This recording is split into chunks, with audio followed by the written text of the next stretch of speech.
नमस्कार, आदाब। Crime petrol dial 100 के ब्लैक हेडलाइंस अध्याय में आप सबका स्वागत है। हम खुशकिस्मत हैं कि हम आज मेक इन इंडिया और डिजिटल इंडिया के युग के साक्षी बन रहे हैं। लेकिन जिस तरह से हम और हमारा देश तरक्की की राह पर है, उसी तरह से आपराधिक मानसिकता के लोग भी अपराध के नए नए तरीके खोज रहे हैं। आज का ये केस एक ऐसे जुर्म पर आधारित है जिसने पिछले 1.5 दशक में अपने पांव इस तरह पसार लिए हैं कि ये जुर्म कहीं भी कभी भी हम सब के लिए खतरे की घंटी बन सकता है।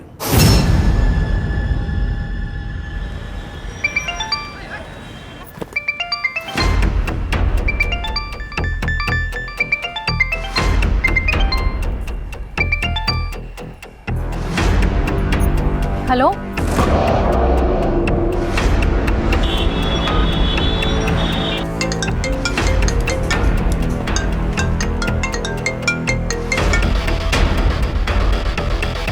Hello,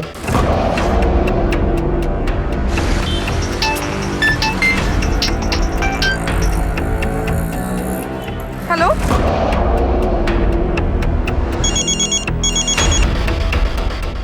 hello. लेकिन हम तो अभी प्रेग्नेंट हैं और हमारी 3 महीने में डिलीवरी भी है। तो अगर हम आपके बैंक में अकाउंट खोलते हैं तो क्या हमें उसका लाभ मिलेगा? क्यों नहीं मिलेगा मैम, मैंने बताया ना, हमारे बैंक में अकाउंट खोलने पर हमारा बैंक आपको 2 लाख का मेडिकल एक्सपेंस बेयर करेगा। अरे लेकिन आप ऐसा कैसे कह सकते हैं? आपकी बैंक में मेरा 10 साल पुराना अकाउंट है, इसको आप ऐसे कैसे बंद कर सकते हैं? सर बंद नहीं किया है, फ्रीज किया है। आपने अपना केवाईसी अपडेट नहीं किया है। केवाईसी? वो क्या होता है? देखिए, आप अपना लेटेस्ट आधार कार्ड नंबर और पैन कार्ड नंबर अपडेट कर देंगे तो आपका खाता फिर से चालू हो जाएगा। जी जी, शुक्रिया। पर आपकी रिक्वेस्ट कंफर्म करने के लिए अपना डेबिट कार्ड नंबर बताइए। हाँ, माय कार्ड नंबर इज 1911 9090 1870। जी। अब आपके क्रेडिट कार्ड का सीवीवी नंबर बताइए। आपके कार्ड के पीछे 60 डिजिट का एक नंबर होगा। उसमें से आगे के 4 नंबर किसी को नहीं बताने होते, लेकिन पीछे के जो 3 नंबर हैं जिसे सीवीवी नंबर कहते हैं, वो हमें बताइए please. Yeah, that I know. It's 456. Okay sir, बढ़ी हुई क्रेडिट लिमिट का इस्तेमाल करने के लिए आपको नया पिन जनरेट करना होगा। अब आप कार्ड के पीछे के 7 नंबर्स में से आगे के 4 नंबर्स में अपना पुराना पिन नंबर जोड़ के उसका टोटल मुझे बताएं। And total is 10254. अब आपके फोन पे एक मैसेज आएगा।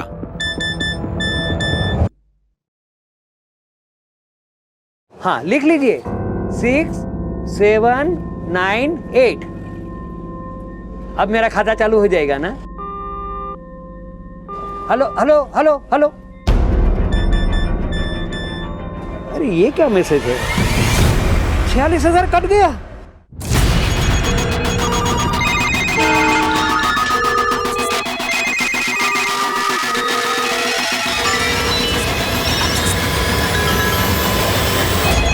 हमने पैसा यूज ही नहीं किया। बैंक वाले बोल रहे हैं उन्होंने फोन ही नहीं किया था। हमें हमारा पैसा चाहिए। हमने कोई शॉपिंग की ही नहीं, तो पैसा क्यों काटा? आपके बैंक के एग्जीक्यूटिव ने खुद हमसे डेबिट कार्ड नंबर मांगा था। We are not duffer, we want our money back. जब मैंने कोई शॉपिंग ही नहीं की तो मेरा पैसा क्यों काटा?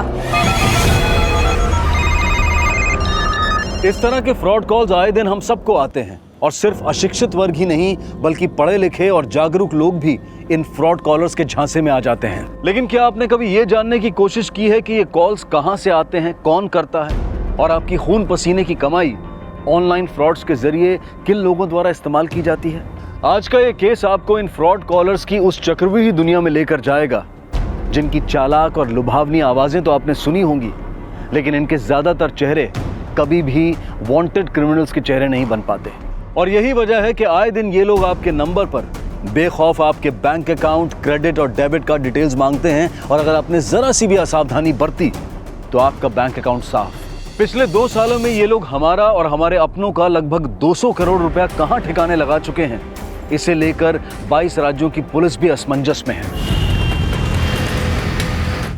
देश भर में इस तरह के फ्रॉड्स की शिकायतें और एफआईआर हजारों में दर्ज हैं और इनमें से सिर्फ 2 या 3% लोग ही ऐसे होंगे जिन्हें अपनी पूरी रकम मिल पाई होगी। लेकिन उन बेखौफ आवाजों को बेनकाब करने की कोशिश जारी है और आज का ये केस इसी मुहिम से जुड़ा है।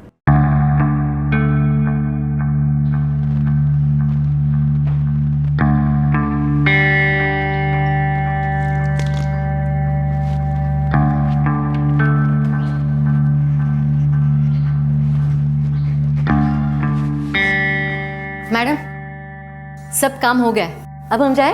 ठीक है, जाओ। रुको सरोज दीदी, आज आपका पहला महीना खत्म हो गया है, अपनी सैलरी ले जाओ। मैडम, नगद नहीं, चेक दीजिए। पैसे हाथ में रहते हैं ना, खर्च हो जाते हैं। चेक? हाँ, हम चेक में ही लेते हैं सबसे तनख्वाह। आपका बैंक अकाउंट भी है? हाँ, वो पिछले साल सरकार ने खुलवाया था ना हमारा खाता, जनधन योजना। हाँ वही। हमारा बेटा मानव हमें बैंक लेके गया था, तब तक अंदर से बैंक देखा भी नहीं था हमने। सरोज जी, अब आप हमारे डीएसएम बैंक के ग्राहक हैं। ये लीजिए, ये है आपका अकाउंट किट और आपका एटीएम पिन आपको बाय पोस्ट मिल जाएगा। ATM pin? वो अम्मा हम बताते हैं।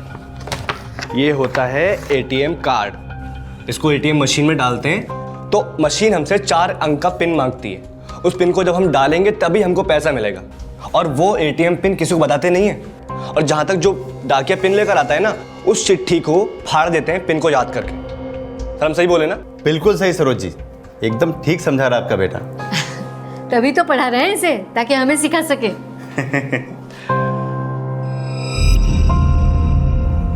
ये रहा आपका चेक। आज से हम भी आपको सैलरी चेक में ही दिया करेंगे। Thank you madam.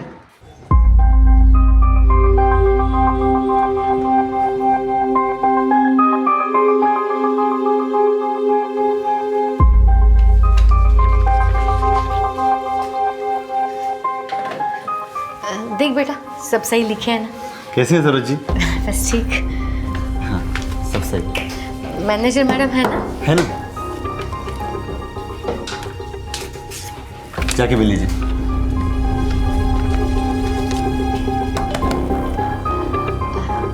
मैडम जी आइए बेटा। वो हमने आपसे लोन के बारे में बात की थी। सरोज जी, आप इनकम टैक्स नहीं भरती हैं और आपकी कमाई भी कम है। मैडम जी, कमाई कम है इसीलिए तो लोन मांग रहे हैं ना। देखिए सरोज जी, बैंक आपको मॉर्गेज लोन दे सकता है। मॉर्गेज?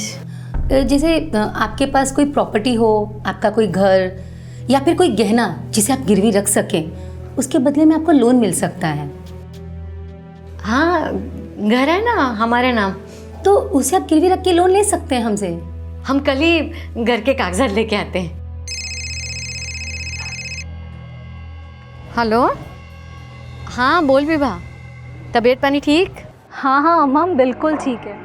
वो दरअसल हमने आपको इसलिए फ़ोन किया था कि हमें ना आपकी एक मदद चाहिए। मदद?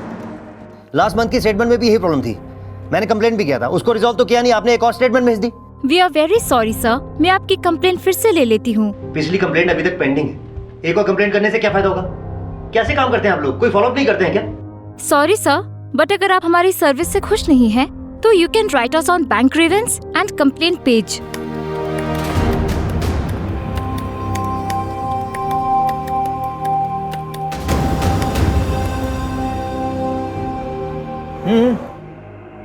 मुझे तो ना मैं अरे पण हाँ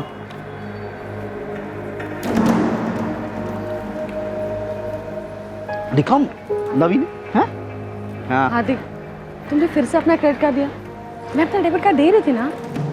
हस्बैंड के होते हुए वाइफ स्पेंड करे अच्छा नहीं लगता। और Hardik, you know that you are jobless, और मैं इतना कमा लेती हूँ कि हम अपने एक्सपेंसेस बिना क्रेडिट कार्ड के बेयर कर सकते हैं। तो फिर क्यों क्रेडिट कार्ड यूज करना? जो अभी मैंने स्वाइप किया है ना क्रेडिट कार्ड से, उसका पूरा का पूरा बिल मैं पे करूंगा। तुम्हें बोलने की जरूरत नहीं मुझे। हार्दिक, तुम हमेशा मुझे उल्टा क्यों समझते हो? और क्या समझूं? हाँ, हमेशा मैं जॉबलेस हूँ तुम मुझे एम्बेरस करते रहते हो। समझती क्या आपने आपको? हाँ, मैं पे कर दूंगा, बोला ना मैंने। चलो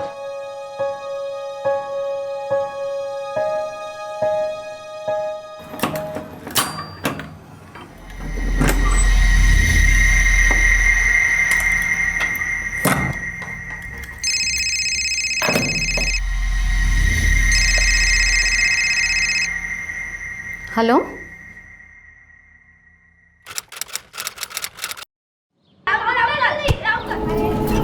अम्मा, अम्मा कुछ बोलिए आप। अम्मा,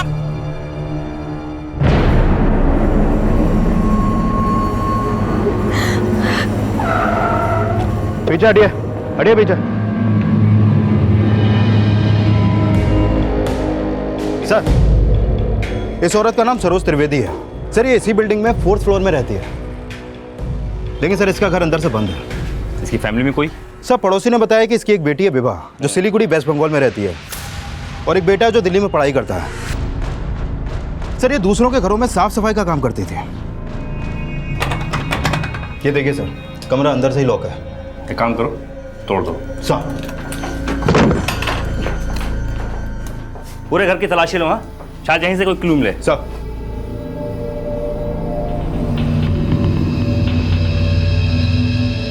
वर्मा। जी सर। स्विच ऑफ है, वैसे चार्ज करो। जी सर।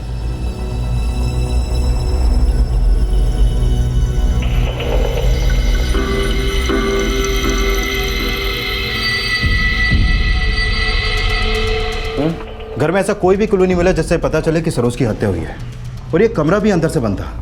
कहीं सरोज ने आत्महत्या तो नहीं की? सर, ये आपसे सरोज के बारे में कुछ बताना चाहती हूँ। बताइए।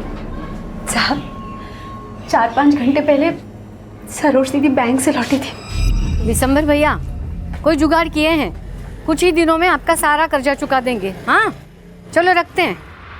अरे दीदी, ऐसा क्या जुगाड़ कर रही हो कि दिसंबर का कर्जा चुका दोगी? अरे हमारे पास कहाँ खजाना है, ले दे के एक छोटा सा कमरा तो है, बस उसी को गिरवी रख देंगे और क्या। सरोज दीदी ने दिसंबर से कर्जा लिया था, जो कि वो चुका नहीं पा रही थी। तो विशंबर का दबाव डाल रहा था कर्जा लौटाने के लिए? जी साहब। और हाँ, वो बैंक वालों से नाराज भी थी। थोड़ी देर पहले उन्हें कोसते हुए निकली थी। बैंक वालों से कर्जा क्या मांग लिया, असली काट दी, छोड़ेंगे नहीं। दीदी क्या हुआ, किसको नहीं छोड़ोगी? अरे बैंक की बदमाशी ऐसे कैसे कर सकते, देखती हूँ मैं। और फिर पता नहीं दीदी कब आई और आके ये सब कर। सर, सरोज का फोन ऑन हो गया, किसी मानव का फोन आ रहा है। मानव? सब मानव सरोज दीदी के बेटे का नाम है, वो दिल्ली में पढ़ता है। अम्मा, आपको कितनी देर से कॉल कर रहा हूँ, आप कहाँ हो? मानव, मैं सब इंस्पेक्टर सुशील सिंह बोल रहा हूँ, तुम तुरंत इलाहाबाद आ जाओ। इंस्पेक्टर?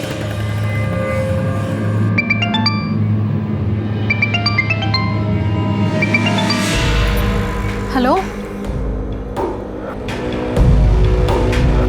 क्या? सर, सरोज त्रिवेदी का पासबुक और चेकबुक मिला है अलमारी से।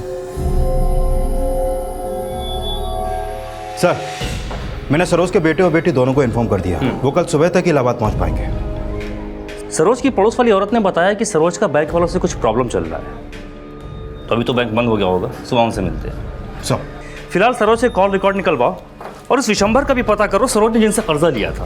Okay sir. ये होगी बिक हार्दिक, ये सारे बिल्स ना क्रेडिट कार्ड से पे कर देना, ठीक है?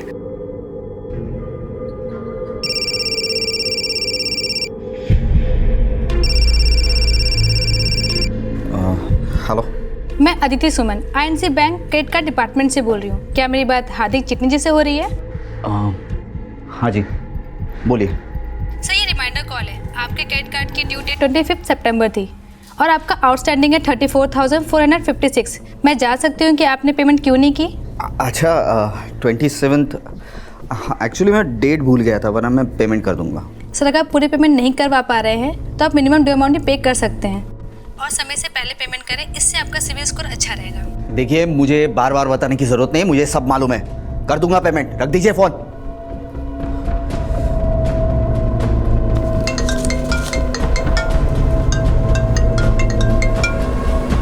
हेलो सर, मैं दीपक तिवारी LNC बैंक के क्रेडिट कार्ड डिपार्टमेंट से बोल रहा हूँ। सर, आपने हमारे ग्रीवियंस एंड कंप्लेंट पेज पे अपनी कंप्लेंट लिखी थी। जी किया था।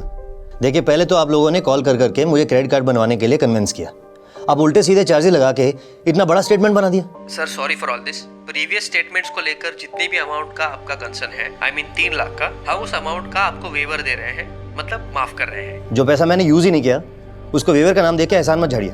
इस वेवर के साथ हमारा बैंक आपकी क्रेडिट लिमिट बढ़ा के 10 लाख कर रहा है। Okay, anything else? सर, इस क्रेडिट लिमिट पे आपकी कंफर्मेशन के लिए कुछ बेसिक इन्फॉर्मेशंस आपको शेयर करनी होगी। जी पूछे। सर, आपके क्रेडिट कार्ड पे नाम क्या है? मोहित शर्मा। कार्ड की एक्सपायरी डेट? जनवरी 2022। ओके। आपका क्रेडिट कार्ड नंबर। नाम बता दिया, अब एक्सपायरी डेट बता दी, कार्ड का नंबर क्यों जानना है आपको? सर मैं बैंक से कॉल कर रहा हूँ and this is a recorded call. आप मुझे जो भी इन्फॉर्मेशन देंगे वो मेरे सीनियर्स द्वारा कंफर्म की जाएगी, उसके बाद ही आपकी क्रेडिट लिमिट बढ़ाई जाएगी।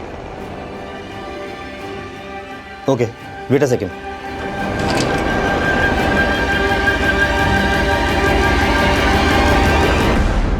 लिखे, कार्ड नंबर है 1972-6734-4560-9009। अपना क्रेडिट कार्ड कंफर्म करने के लिए धन्यवाद। आपके कार्ड के पीछे 60 डिजिट का एक नंबर होगा, उसमें से आगे के 4 नंबर किसी को नहीं बताने होते, लेकिन पीछे के जो 3 नंबर हैं जिसे सीवीवी नंबर कहते हैं वो हमें बताइए प्लीज। या that I know, it's 456। Okay sir, बढ़ी हुई क्रेडिट लिमिट का इस्तेमाल करने के लिए आपको नया पिन जनरेट करना होगा। अब आप कार्ड के पीछे के 7 नंबर्स में से आगे के 4 नंबर्स में अपना पुराना पिन नंबर जोड़ के उसका टोटल मुझे बताएं। And total is 10254। सर अब आपकी रजिस्टर्ड ईमेल आईडी पे एक लिंक भेजा जाएगा, आप उस लिंक पे क्लिक करके अपनी पसंद का न्यू पिन जनरेट कर सकते हैं। अपना कीमती समय देने के लिए धन्यवाद। आपका दिन शुभ हो। Okay, thank you, same to you.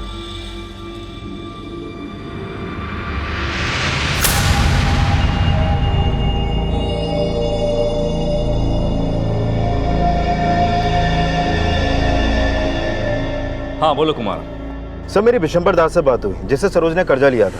वो बोल रहा है कि उसने सरोज पर कभी भी पैसा लौटाने का कोई दबाव नहीं डाला था। सरोज के बैंक वालों से बात हुई? सर मैं सरोज के बैंक ही जा रहा हूँ। ठीक है सर, ये मानव है, सरोज त्रिवेदी का बेटा।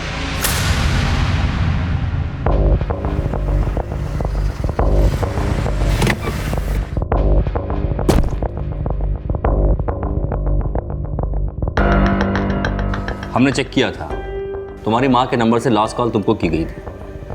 क्या बात हुई थी माँ से? हाँ साहब, अम्मा ने हमको कॉल किया था। बेटा खूब मन लगा के पढ़ना,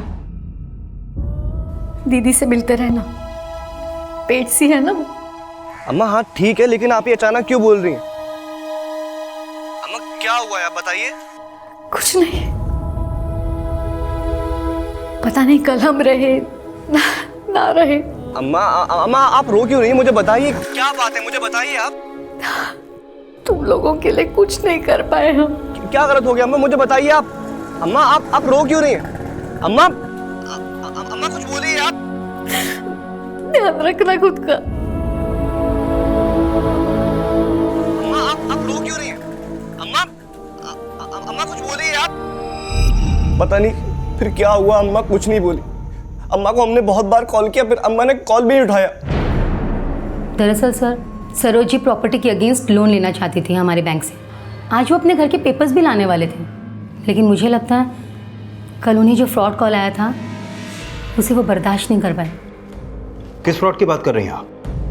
सर, सरोज जी को कल एक फ्रॉड कॉल आया था और उन्होंने उसे अपना डेबिट नंबर, सीवीवी और यहाँ तक कि ओटीपी नंबर तक दे दिया था, जिसकी वजह से उनके अकाउंट से 90,000 रुपीज़ डेबिट हो गए थे। और सर मैंने उनसे कहा भी था कि पुलिस स्टेशन जाकर वो एफआईआर दर्ज कराएं। हाँ सर, कल ये औरत यहाँ आई थी, बहुत ही घबराई हुई लग रही थी सर। बेटा थोड़ी मदद करोगे? क्या हुआ चाची? हम तो लुट गए, 90,000 चले गए हमारे बैंक खाते से।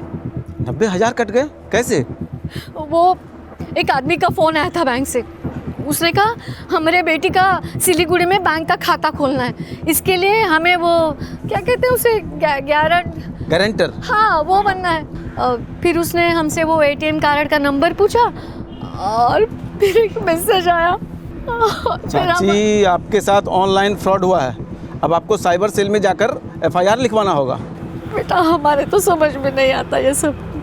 कोई बात नहीं चाची, हम बता देते हैं आपको। आइए, इलाहाबाद पुलिस स्टेशन में साइबर सेल के अधिकारी बैठते हैं, उनके पास जाकर आपको कंप्लेन लिखाना है। मैं एड्रेस लिख देता हूँ। वो हमारे पैसे वापस दिलवाएंगे ना? चाची ये तो नहीं बता सकता, लेकिन हाँ वहाँ जाने से पहले आप बैंक से ये जरूर लिखवा लीजिएगा कि वो 90,000 आपने नहीं, उन फ्रॉड लोगों ने खर्च की। लेकिन यहाँ आने से पहले हमने फ़ोन किया था बैंक में, उन्होंने तो कहा कि हमें पुलिस स्टेशन ही जाना होगा। बैंक मैनेजर से लेटर लिखवाना ही होगा चाची, उसके बाद ही साइबर सेल जाना, नहीं तो आपका एफआईआर नहीं लेंगे।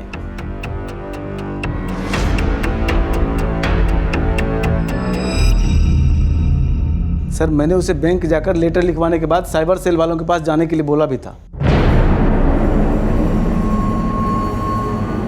ठीक है सर, मैं बात करता हूँ। सरोज जी, कल आपसे एक ऑथराइज लेटर लेने आए थे कि वो पैसा उन्होंने खर्च नहीं किया बल्कि उनके साथ फ्रॉड हुआ था। हाँ सर, लेटर लेने आई थी वो, पर हम किस बेसिस पे उनको वो लेटर देते? हमारे बैंक एम्प्लॉयज़ अपने कस्टमर्स को हर बार अपडेट करते रहते हैं कि आप अपने कोई भी डिटेल्स किसी से भी शेयर ना करें। फिर भी उन्होंने उस फ्रॉड कॉलर को अपना OTP नंबर खुद ही दे दिया था। मैडम जी, ये OTP PTP का ज्ञान नहीं है हमें इसमें कुछ नहीं समझ में आता। उसने कहा कि हम बैंक वाले। देखिए, बैंक एम्प्लॉयज़ अपने कस्टमर से सारी डिटेल्स नहीं मांगते हैं, वो फ्रॉड कॉल था। माना वो आपके बैंक का आदमी नहीं था, लेकिन आप ये तो मानते हो ना कि उसने हमारे साथ कुछ गलत किया है, तो आप लिख के दीजिए ना। पुलिस ने कहा बैंक से लिखवा लीजिए, लेटर लीजिए। हम आपको ऐसा कोई भी लेटर लिख कर नहीं दे सकते हैं। हाँ, प्लीज़ पुलिस के पास जाइए, वही आपकी मदद करेगी। मैडम जी, हम अभी पुलिस के पास होके आए, उन्होंने कहा लेटर लिख दीजिए। मैडम जी, बेटा तुम तो जानते हो मैंने पैसे भरे थे, तुम तो सॉरी सरोज जी, मैं कुछ नहीं कर सकता। सरोज के साथ हुआ फ्रॉड सरोज की बेटी विभा की गलती की वजह से भी हुआ था, जो जल्द ही विभा के बयान से साफ होने वाला था।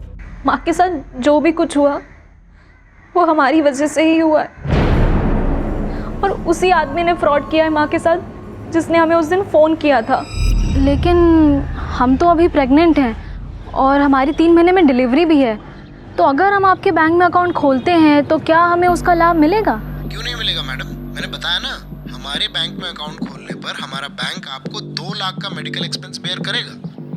लेकिन हम तो आपके बैंक में नहीं आ सकते अभी, हमारे लिए आपके बैंक आना तो बहुत मुश्किल होगा। कोई बात नहीं मैडम, हम आपका अकाउंट फोन पे ही खोल सकते हैं, लेकिन आपको एक गारंटर लगेगा जिससे अपने बैंक अकाउंट की डिटेल्स हमें देनी होगी। आपका कोई ऐसा रिलेटिव है जो आपका गारंटर बन सके?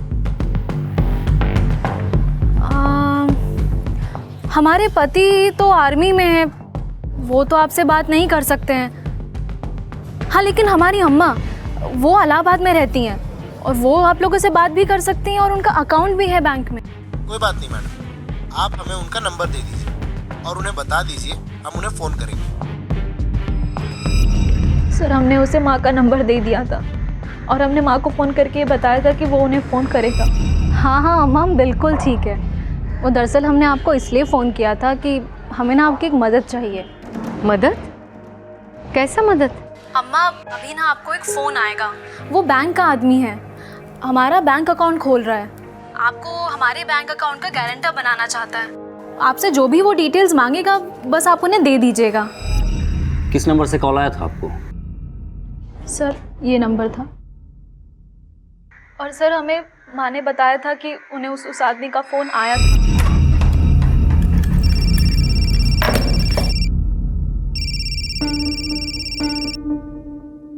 हेलो मैम, मैं DSM बैंक से अमित शर्मा बोल रहा हूँ। आपका नंबर आपकी बेटी विभा ने दिया है। और सर, थोड़ी देर बाद माँ ने हमें दोबारा फ़ोन किया और उन्होंने कहा कि उनके बैंक अकाउंट से 90,000 रुपये कट गए, और उसके बाद माँ ने हमारा फ़ोन ही नहीं उठाया।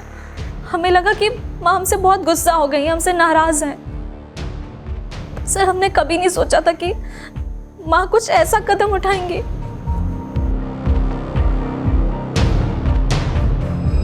ध्यान रखना खुद का। क्या क्या क्या गलत हो गया अम्मा, मुझे बताइए आप। अम्मा, आप रो क्यों रही हैं? अम्मा, अम्मा कुछ बोलिए आप। तो हम सबके लिए बड़ी खुशी की बात है कि जो लास्ट ईयर की BPL की रिपोर्ट्स आई हैं उसमें पॉवर्टी लाइन में dear sir, as per your complaint number 15392 we checked everything and found that your credit card ending with 9009 was used for online shopping for 3 lakh 9009 on 20th September 2017. Nitin, you please continue. Okay sir. So जैसा कि sir ने बोला है कि report हम सबके पास आ चुकी है।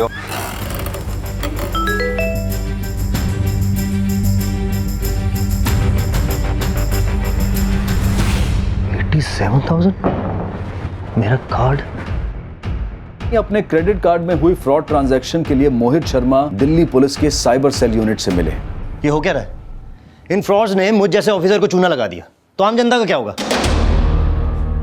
क्या इन लोगों को हमारी साइबर पुलिस का कोई खौफ नहीं है? सर आई एम सरप्राइज कि आपने अपने क्रेडिट कार्ड की कॉन्फिडेंशियल डिटेल कॉलर को दे दी। मुझे बैंक के टोल फ्री नंबर से कॉल आया था, मुझे लगा जेन्युइन होगा। बैंक में कॉल किया तो वो लोग कहते हैं कि दीपक तिवारी नाम का फ्रॉड वहाँ कोई काम ही नहीं करता है। But you just figure it out कि इसके पीछे रियलिटी क्या है।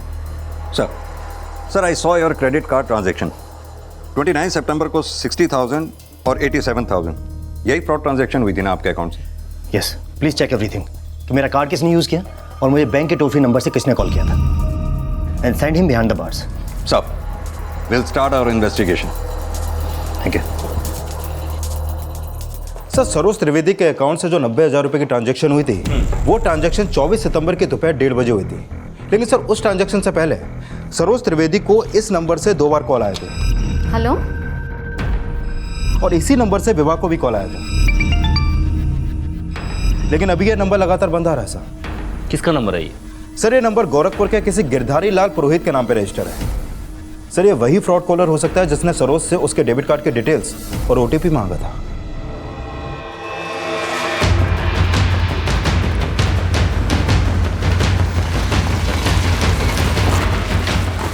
इलाहाबाद पुलिस जब गोरखपुर के उस एड्रेस पर पहुंची तो पाया कि वहां कोई गिरधारी लाल पुरोहित नहीं रहता था, और जल्द ही यह भी साफ हो गया कि वो नंबर जिससे सरोज को फ्रॉड कॉल किया गया था वो फेक आईडी देकर खरीदा गया था।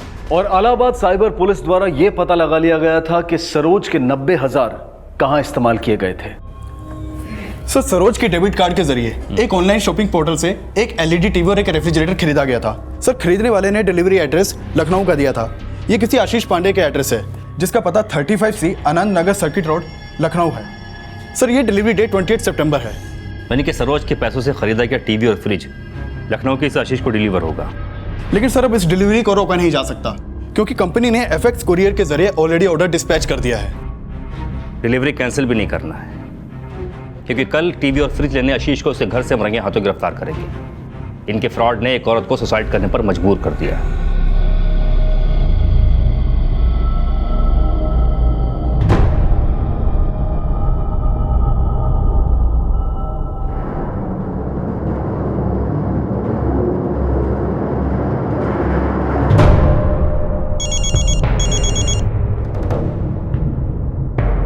हेलो, क्या? ठीक है सर। सरोज के डेबिट कार्ड से खरीदा गया टीवी और फ्रिज जो यहाँ पर डिलीवर होने वाला था वो FX कुरियर के गोडाउन से पहले उठा ले गया। क्या? लेकिन वो डिलीवरी तो यही होने वाली थी ना?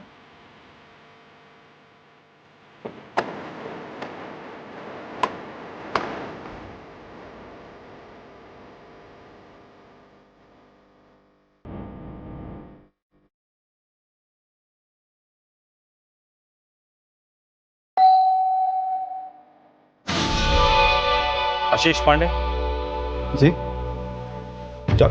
अरे चल। अरे कौन है आप लोग? अरे छोड़े। मैं किसी सरोज को नहीं जानता साहब। इतनी आसानी से जाने का भी कैसे? उसको कॉल करके चूना जो लगाया तूने? मैंने किसी को फोन नहीं लगाया। आप चाहो तो मेरा फोन चेक कर लो। जिस नंबर से तूने कॉल किया था ना वो भी किसी गिरधारी की फेक आईडी देकर खरीदा गया था। साहब मैंने नहीं किया साहब, मैंने नहीं किया। एक गरीब औरत ने खाता खाली कर दिया, उसको सुसाइड करने पर मजबूर कर दिया और कह रहे कुछ नहीं किया। साहब आप विश्वास कीजिए मेरा, मैंने नहीं किया। सरोज त्रिवेदी के डेबिट कार्ड से जो टीवी और फ्रिज खरीदा गया है उसका डिलीवरी एड्रेस तेरे घर का है। अब सीधे से बता दे कि और किस किस को चूना लगाया तूने। और अब पुलिस FX कुरियर के डिलीवरी ऑफिस से सरोज के डेबिट कार्ड से खरीदे गए LED टीवी और रेफ्रिजरेटर कलेक्ट करने वालों का पता लगा रही थी।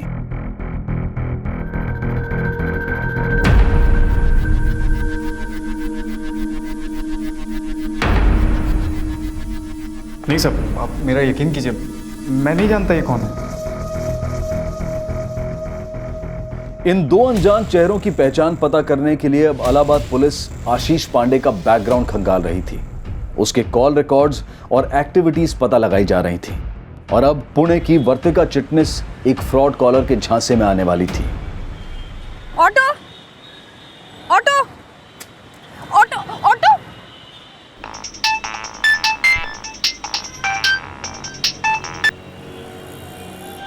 हेलो मैम, मैं INB बैंक से सुरेंद्र पाठक बोल रहा हूँ। मैम हमारा बैंक आपको एक एड ऑन कार्ड ऑफर कर रहा है जिसके साथ आपको 10,000 के फ्री गिफ्ट कूपन दिए जा रहे हैं। जिन्हें आप शॉपिंग मॉल्स, रेस्टोरेंट्स और मूवी टिकट्स खरीदने के लिए भी यूज कर सकती हैं। ओके। इस कार्ड से आपको 5 लाख तक का इंस्टेंट लोन भी मिल सकता है। क्या आप इंटरेस्टेड हैं?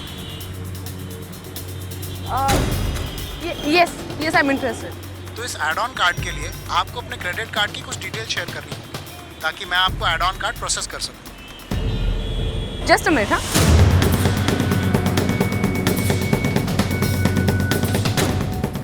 हाँ, माय कार्ड नंबर इज 1911 3569 9090 1870। जी, अब आपका क्रेडिट कार्ड सीवीवी नंबर बताइए। इट्स 424।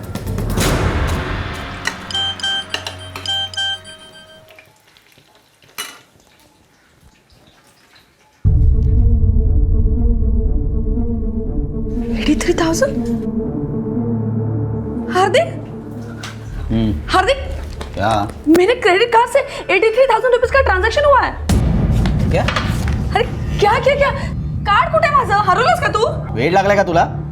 फेक दिया था मैंने, हाथ भी नहीं लगाऊंगा उसे। तो फिर कुठे कार्ड, कुठे तुझं?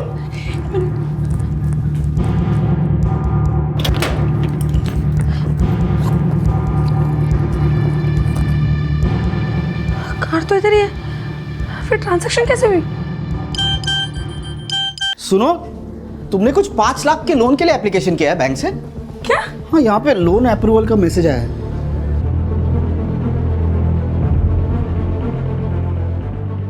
इलाहाबाद की सरोज कुमारी और दिल्ली के आईएएस ऑफिसर मोहित शर्मा के बाद अब पुणे की वर्तिका भी एक फ्रॉड कॉलर के झांसे में आ चुकी थी। इलाहाबाद पुलिस सरोज को आत्महत्या के लिए मजबूर करने वाले फ्रॉड्स की असल पहचान पता करने में जुटी थी।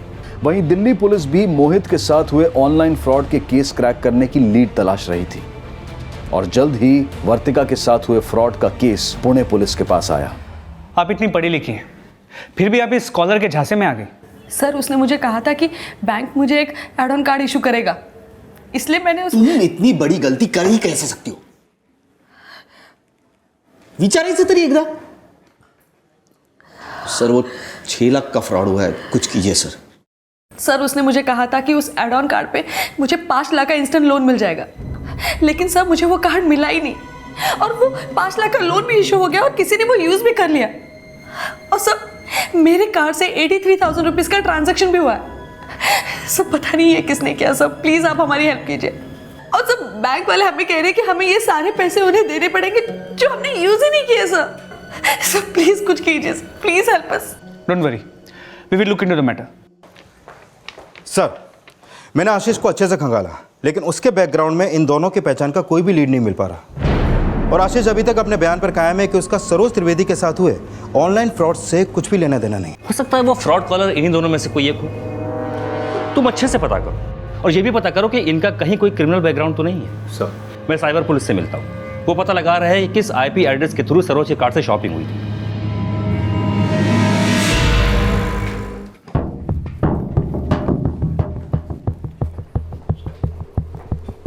मैनेजर साहब, आपके मुताबिक आपने दिल्ली के कॉल सेंटर में रीचेक किया और आपने पाया कि 29 सितंबर को दोपहर 1:17 पर जो कॉल आईएएस मोहित शर्मा को की गई वो आपके बैंक के टोल फ्री नंबर से ही हुई थी।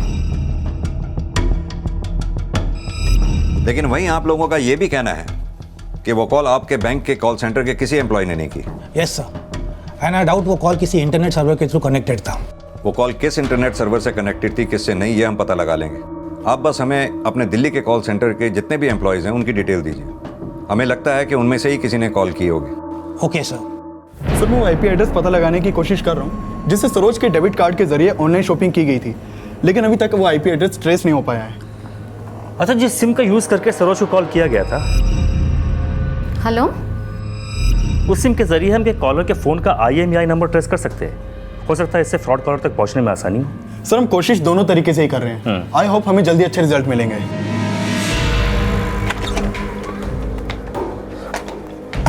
खुद को बहुत स्मार्ट समझती हो। ये क्या किया? डफर हो तुम, समझी तुम? डफर, और कुछ नहीं। नुकसान कर सकती हो तुम मेरा। हाँ, मैंने शादी क्यों की तुमसे, यही नहीं समझ में आ रहा। जिस दिन से लाइफ में आई हो उस दिन से सब बर्बादी। मेरा जॉब छूट गया, अब ये बिजनेस जो है वो सेटल नहीं हो रहा। अरे पनौती हो तुम, मेरे लाइफ की सबसे बड़ी पनौती। हार्दिक, जो भी नुकसान हुआ है वो मेरा हुआ है। और अगर तुम्हें लगता है ना कि तुमने मुझसे शादी करके गलती की है तो अपनी गलती सुधार दो ना, छोड़ दो मुझे।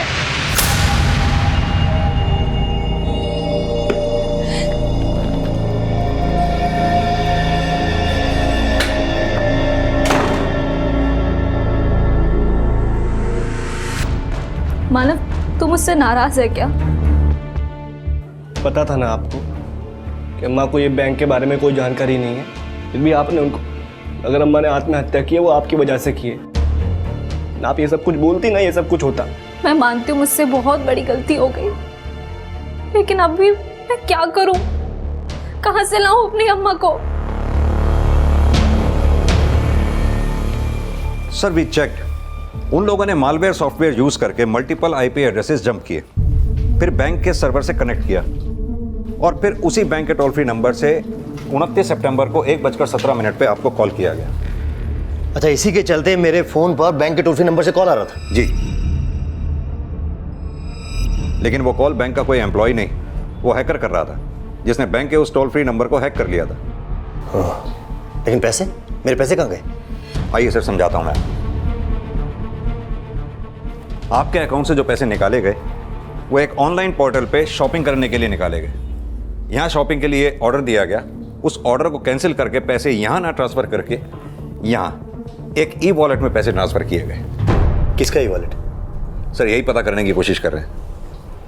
ई वॉलेट यानी इलेक्ट्रॉनिक वॉलेट, जो कि एक ऑनलाइन सुविधा है जिसके जरिए आप बड़ी आसानी से अपने कंप्यूटर से या फिर अपने मोबाइल फ़ोन की एप्लीकेशन से ऑनलाइन भुगतान कर सकते हैं या ऑनलाइन पेमेंट यानी कि पैसा भी रिसीव कर सकते हैं। ई वॉलेट देश में डीमोनेटाइजेशन के पहले से चलन में आ चुका था, जिसका मकसद था रोज़मर्रा के कैश के लेन देन को बैंकिंग सिस्टम से जोड़ना। लेकिन इस तरह का ई वॉलेट रखने वालों की आइडेंटिफिकेशन की सही जांच नहीं हो पाती। इसी को ध्यान में रखते हुए आरबीआई ने अब यह निर्देश दिया है कि सभी ई वॉलेट होल्डर्स के आधार लिंक और उनका केवाईसी अपडेट करना अनिवार्य है। केवाईसी यानी कि नो योर कस्टमर, अपने कस्टमर की आईडी और एड्रेस प्रूफ की सही से जांच करना बैंक की जिम्मेदारी है। आईएएस ऑफिसर मोहित शर्मा के साथ हुए फ्रॉड का पैसा जिस ई वॉलेट में जमा हुआ था, उस ई वॉलेट की पहचान फर्जी थी। तो क्या पुणे पुलिस वर्तिका के साथ फ्रॉड करने वालों की पहचान पता कर पाएगी? सर, वर्तिका चिटनीस के क्रेडिट कार्ड पर जो 5 लाख का इंस्टेंट लोन अप्रूव हुआ था वो नालंदा बिहार के एक बैंक अकाउंट में ट्रांसफर हुआ। बैंक को कांटेक्ट करो और इस अकाउंट को इमीडिएटली फ्रीज करने को बोलो। सर, मैंने ऑलरेडी रिक्वेस्ट भेज दिया। सर आपका पैसा जिस ई वॉलेट अकाउंट में ट्रांसफर किया गया था वो किसी मुकुंद सिन्हा के नाम पे है, लेकिन इस मुकुंद सिन्हा के प्रोफाइल में जो नंबर है वो फेक आईडी से खरीदा गया और इसके प्रोफाइल में जितनी भी डिटेल्स हैं सारी फेक हैं सर। तो फिर मेरा पैसा मुकुंद सिन्हा के वॉलेट से कहाँ चला गया? सर दरअसल इस मुकुंद सिन्हा के ई वॉलेट से पैसा निकाल करके इन 5 अलग अलग ई वॉलेट अकाउंट्स में पैसा ट्रांसफर कर दिया गया। 5 ई वॉलेट? जी। तो इन 5 ई वॉलेट का कुछ पता चला? अभी तक तो नहीं सर, लेकिन हमारी पूरी टीम बड़ी मुस्तैदी से इनका पता लगाने की कोशिश कर रही है। बहुत जल्द हम इन 5 ई वॉलेट अकाउंट्स का आईपी एड्रेस और उस फेक कॉलर का जिसने आपको कॉल किया था उसका आईपी एड्रेस पता लगा लेंगे। हो ना हो ये किसी आईटी एक्सपर्ट का काम लगता है। एग्रीड सर, बट ये लोग जो भी हैं बहुत जीनियस। पता ये लगाना है कि ये लोग ऑपरेट कहाँ से कर रहे हैं। मोहित शर्मा के साथ हुए फ्रॉड का पैसा सिर्फ एक फर्जी पहचान से खोले गए ई वॉलेट में नहीं था, बल्कि उससे 5 और ई वॉलेट होल्डर्स को पैसा ट्रांसफर किया गया था। जिस पैमाने पर यह फ्रॉड हुआ था, क्या उसे करने वाले अपराधी वाकई में आईटी एक्सपर्ट्स थे? लेकिन यह साफ था कि उनकी असल पहचान पता करने में पुलिस को अब काफी मशक्कत करनी थी। वहीं इलाहाबाद पुलिस उन लोगों की पहचान पता करने में अब तक नाकाम नजर आ रही थी जो लोग सरोज की आत्महत्या की वजह बने थे। सर, मैंने पता लगाने की कोशिश की, लेकिन इन दोनों चेहरों से रिलेटेड ऐसी कोई भी इंफॉर्मेशन हाथ नहीं लगी जिससे एक क्लू मिले कि इन लोगों का कोई क्रिमिनल बैकग्राउंड भी है। सर, अभी अभी नालंदा बैंक से फोन आया है। बैंक के एक्शन लेने से पहले किसी ने सारे पैसे विड्रॉ कर लिए। व्हाट? Yes sir.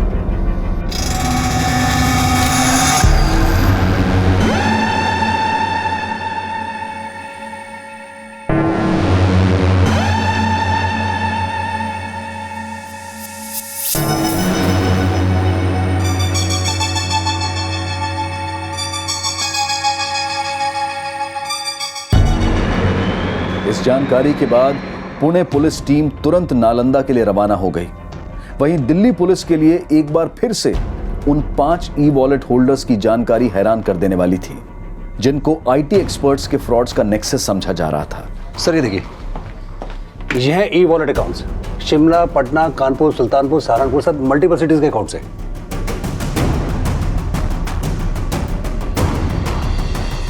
सर ये जितने भी वॉलेट अकाउंट होल्डर्स हैं सभी के मोबाइल बंद हैं। शिमला, इंदौर, पटना, कानपुर, नोएडा, बहुत बड़ा नेक्सस लगता है इनका, इसीलिए इतनी सिटीज में फैला हुआ है।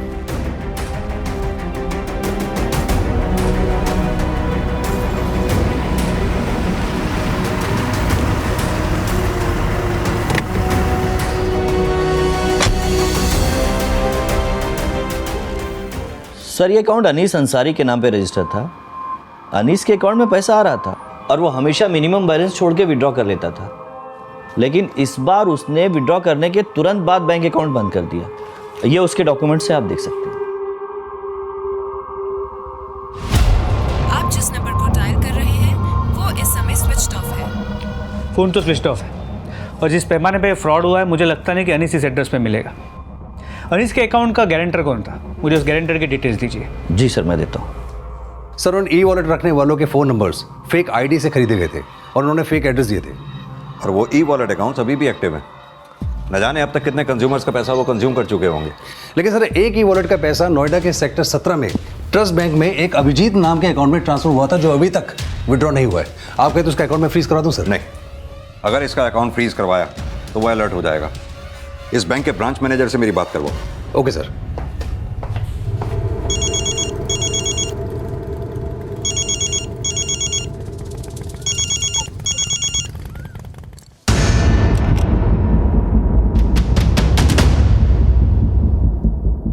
हेलो,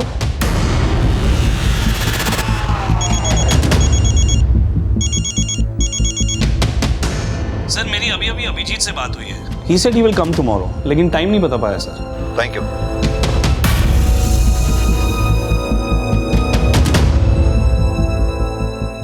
पुलिस अभिजीत कुमार के बैंक आने के बाद उसको गिरफ्तार करने वाली थी, लेकिन अभिजीत बैंक नहीं आया और अभिजीत कुमार नोएडा में जिस पते पर रह रहा था वहां भी ताला था और उसका मोबाइल भी बंद था। इन आईटी एक्सपर्ट फ्रॉड्स का नेक्सस पता करने के लिए अब अभिजीत कुमार के कॉल रिकॉर्ड्स खंगाले जा रहे थे। वहीं पुणे पुलिस अनीस अंसारी को नालंदा बैंक में उसको इंट्रोड्यूस करवाने वाले अनीस अंसारी के गारंटर से मिली। शायद सर वो जामताड़ा का था। जामताड़ा? जी सर, जिस आईपी एड्रेस के जरिए सरोज के डेबिट कार्ड से ऑनलाइन शॉपिंग की गई थी वो जामताड़ा में एक्टिव था। जामताड़ा? जी सर। और सर सरोज के नंबर पे जो फ्रॉड कॉल किया गया था, हेलो, वो भी जामताड़ा से किया गया था। लेकिन जामताड़ा है कौन सी जगह, कौन से स्टेट में? सर फाइनली उस सोर्स सर्वर के आईपी एड्रेस का पता चल गया है, जिसे मोहित शर्मा को बैंक के टोल फ्री नंबर से कॉल किया गया था।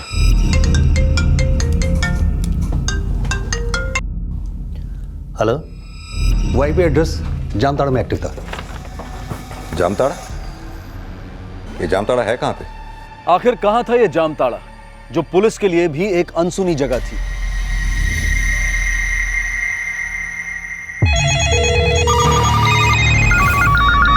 आप जिस नंबर को डायल कर रहे हैं हेलो हेलो हेलो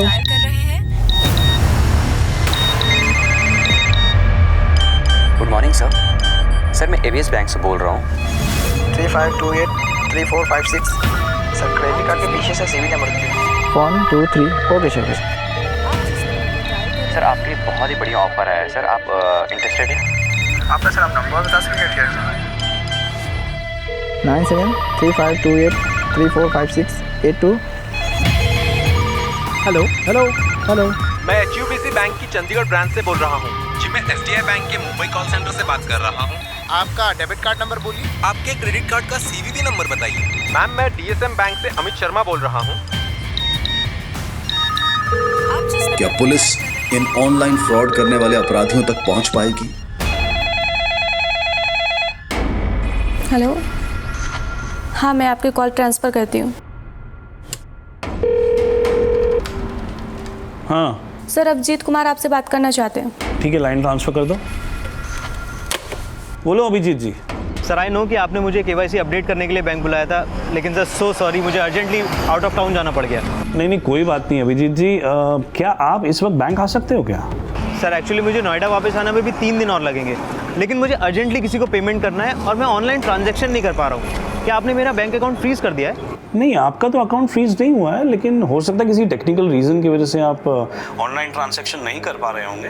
आप एक काम कीजिए, आप अपने रजिस्टर्ड मोबाइल नंबर से बैंक के टोल फ्री नंबर पे कॉल कीजिए। आई एम श्योर आपका काम हो जाएगा। एक्चुअली मेरा फ़ोन खो गया है, और अगर आपने मेरा बैंक अकाउंट फ्रीज नहीं किया है तो मैं चेक इशू कर सकता हूँ ना, और जैसे ही मैं वापस आऊँगा मैं KYC अपडेट करवा लूँगा। Is that fine? इन्वेस्टिगेशन की इस कड़ी में नोएडा बैंक के अकाउंट होल्डर अभिजीत कुमार ने एक बेरर चेक के जरिए रमेश सिंह नाम के एक लड़के को अपने अकाउंट से पैसा विड्रॉ करने के लिए भेजा। बैंक कर्मियों की सूझबूझ से विड्रॉल से पहले ही रमेश को गिरफ्तार कर लिया गया। और सर उसने सिर्फ मेरे को चेक दिया था सर, मैं सिर्फ बैंक लेके गया था सर, उसके आगे मुझे कुछ नहीं पता सर।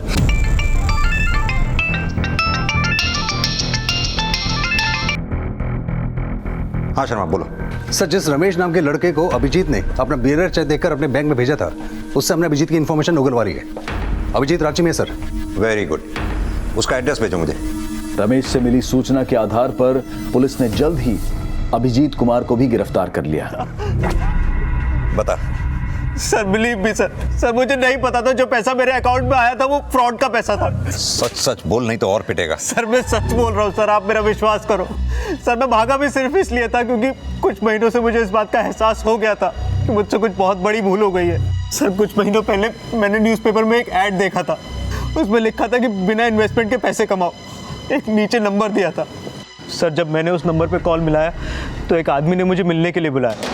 सर उसने मुझसे कहा कि अगर मैं अपना बैंक अकाउंट उसे किराए पे दे दूं तो मैं हर महीने 30 से 40 हज़ार रुपये कमा सकता हूँ। किराए पे दे दे मतलब? सर मतलब बैंक अकाउंट मेरा रहेगा, लेकिन उस अकाउंट में रेगुलर बेसिस पे पैसा जमा होगा और मुझे वो पैसा विड्रॉ करके उन लोगों को देना है बस। जब भी मेरे बैंक अकाउंट में पैसा ट्रांसफ़र होता था तो मुझे एक कॉल आता था, हेलो हाँ पैसा ट्रांसफ़र हो गया है, और मैं उन पैसों में से 10% अपने लिए रखकर बाकी पैसा विड्रॉ करके उन लोगों को दे देता था। अभिजीत भले ही इस बड़े नेक्सस का एक छोटा सा मोहरा है, लेकिन अभिजीत जैसे जरूरतमंद लोग आए दिन इस तरह के छलावों का शिकार हो रहे हैं। और अब ऑनलाइन फ्रॉड के कई और केसेस ACP रघुवर की अगुवाई में सभी राज्यों की पुलिस का एक जॉइंट मिशन बनने वाला था।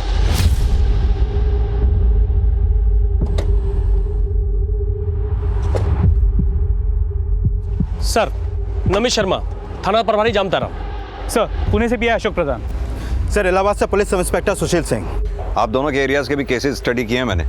क्या स्टेटस है आपके केसेस का? सर अभी तक तो हम सोच रहे थे कि जिस तरीके से इस एरिया से फ्रॉड हो रहा है यहाँ पर IT एक्सपर्ट के अड्डे होंगे, लेकिन अभी तक जो भी बातें सामने आई हैं उससे तो लगता है कि सरोज त्रिवेदी के साथ जिन लोगों ने भी फ्रॉड किया है वो ज़्यादा पढ़े लिखे भी नहीं है। उन फ्रॉडस्टर्स की कोई पहचान हुई जिनकी वजह से सरोज ने आत्महत्या की थी? सर पहचान तो नहीं हो पाई है, लेकिन सरनेम से आइडिया लगता है कि या तो वो अंसारी हैं या फिर मंडल।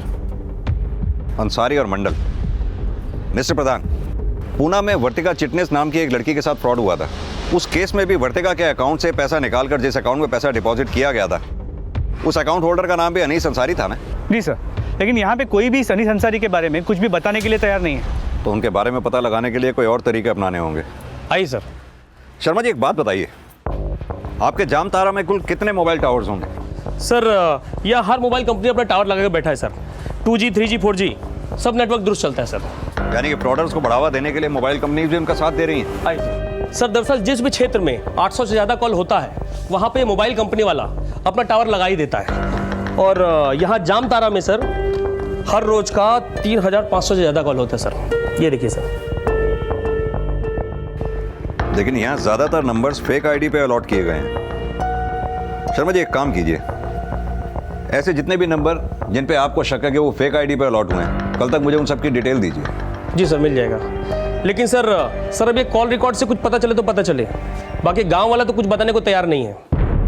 क्यों? क्योंकि यहाँ जामतारा में टोटल 130 गांव हैं। अब सर यहाँ पे कंडीशन ऐसा है कि कोई कुछ बताने को तैयार नहीं और कोई ठोस जानकारी तो है नहीं हमारे पास, और जो जानकारी है उसके थ्रू हम कहीं तक पहुँच नहीं रहे। और क्या है ना सर कि यहाँ गाँव में सब लोग एक दूसरे को बचा रहे हैं।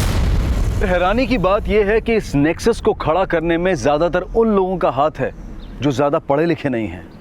और जामताड़ा में कई दल बनाकर बड़ी सफाई से ऑनलाइन फ्रॉड्स कर रहे हैं। ये नारायणपुर यहाँ से कितनी दूर है? सर यही कोई 17-18 किलोमीटर होगा। दरअसल वहाँ एक पुनीत मंडल नाम का लड़का रहता है, ये जिसने दिल्ली के आईएएस ऑफिसर मोहित शर्मा को चीट किया, और जिस आईपी एड्रेस के थ्रू इसने चीट किया वो आईपी एड्रेस इसके लैपटॉप को बिलोंग करता है। दरअसल बात यह है, वो लैपटॉप इसने पटना से खरीदा था, जहां उसने अपना स्टूडेंट होने का प्रूफ एक आईडी के तौर पे दिया था। उस आईडी से ही हमें इसके बारे में जानकारी मिली। मैं चाहता हूं उस गांव में चलकर देखें, शायद कुछ और पता चले इसके बारे में। ठीक है सर। ये देखिए नारायणपुर आ गया सर। नारायणपुर की सड़कें बहुत खस्ता हैं, लेकिन मकान बहुत बड़े बड़े बने हुए, देख रहे हो? ये बड़े बड़े टावर्स लगा रखे हैं।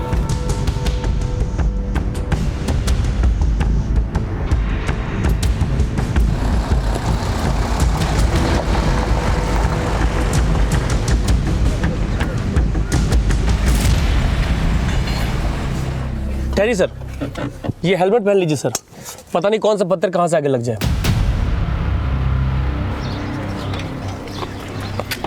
आइए सर, आइए सर। वो रहा घर सर वहाँ पर। अरे पकड़ा उसको, पकड़ा सर, सामने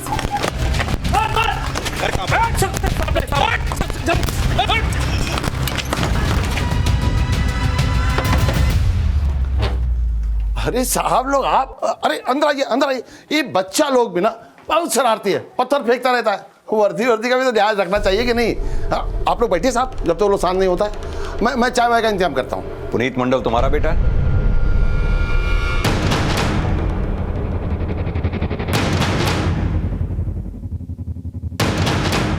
हाँ साहब, पुनीत हमारा ही बेटा है। क्या बात? कहाँ है वो? आप लोग क्या ढूंढ रहे हैं साहब? कोई मेडल देने वाले हैं क्या उसको? मस्करी करता है। कहाँ है तेरा बेटा? ऊंचा सुनते हैं क्या साहब? बोले ना नहीं है। और इस वक्त कहाँ है ये भी हमको नहीं पता है। अब बोलो, चाय लेंगे या दारू का इंतजाम करें? इंतजाम तो हम करने आए हैं तेरे बेटे को अंदर भेजने का। काहे भेजेंगे उसको अंदर? दिल्ली के एक सरकारी अफसर को चूना लगाया तेरा बेटा, समझा? एक ही नहीं, कई लोगों के साथ फ्रॉड किया है उसने। अब तू सीधी तरह से ये बता कि वो है कहाँ? अरे कुछ नहीं किया है साहब, उसने दिन रात मेहनत करके पैसा कमाता है। खुद 20,000 का लैपटॉप दिलाए हैं उसको, अंग्रेजी पढ़ाए हैं, थोड़ा ऑनलाइन थोड़ा पैसा कमाता है तो क्या गलत करता है? ज्यादा होशियारी दिखा रहे हो तुम। चलो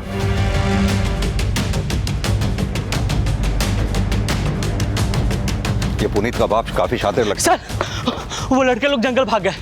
सर हम तो पहले गए थे, ये लोग बहुत शातिर हैं, कुछ बताएगा नहीं। लेकिन वो तो बताएंगे जो जंगल भाग गए हैं। जंगल कहाँ है ये बताओ सर।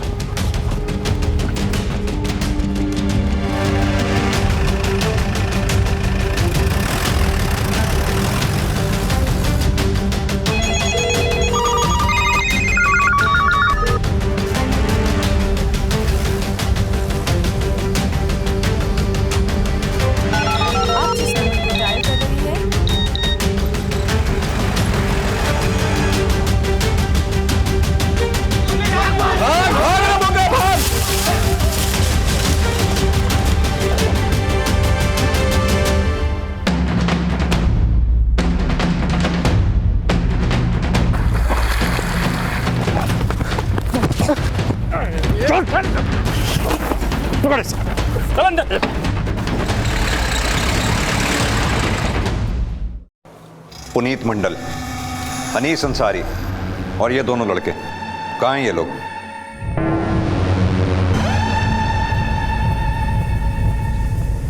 देखो, जो भी इनमें से किसी एक का पता बताएगा ना, उसे छोड़ देंगे।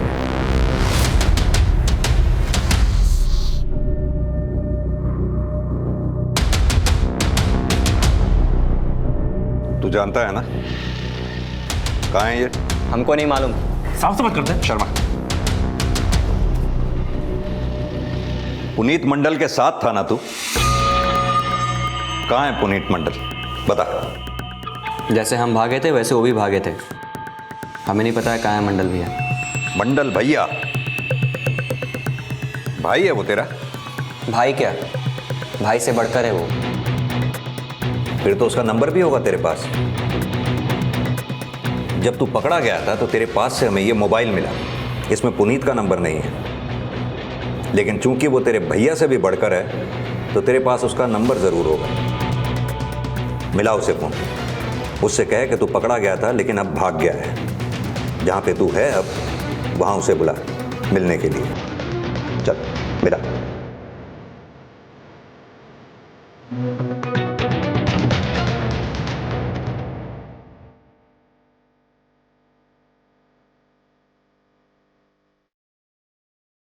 नंबर नहीं लग रहा है। कोई एक नंबर तो होगा नहीं। एक नंबर क्या, 10 नंबर है उनके पास। अब जो याद रहेगा वही मिलाएंगे ना। शर्मा, अब याद आया? चल मिला। मिला।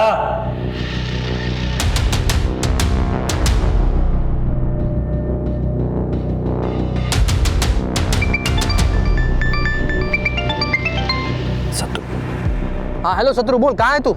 हेलो, हाँ पुनीत भैया, अपना 10 का 10 नंबर ना बंद करने के लिए तो आपको पुलिस पकड़ ले। नहीं पुनीत मंडल, फोन मत रखना। हेलो, कौन बोल रहा है? तेरी आफत। अरे ऐसा गीदड़ लोग का धमकी बहुत सुने हैं साहब फोन पे। हिम्मत है ना तब पकड़ के दिखाओ। देख तू चाहे जितना मारना ना मार लो, लेकिन हम नहीं बताने वाले। हमारे दल के मुखिया है मंडल भैया, उनकी वजह से हमारे लड़कों लोगों की जिंदगी चेंज हो गया है। तो तू क्या चाहता है? तेरी जिंदगी हम चेंज करें? कुछ चेंज नहीं कर पाएंगे।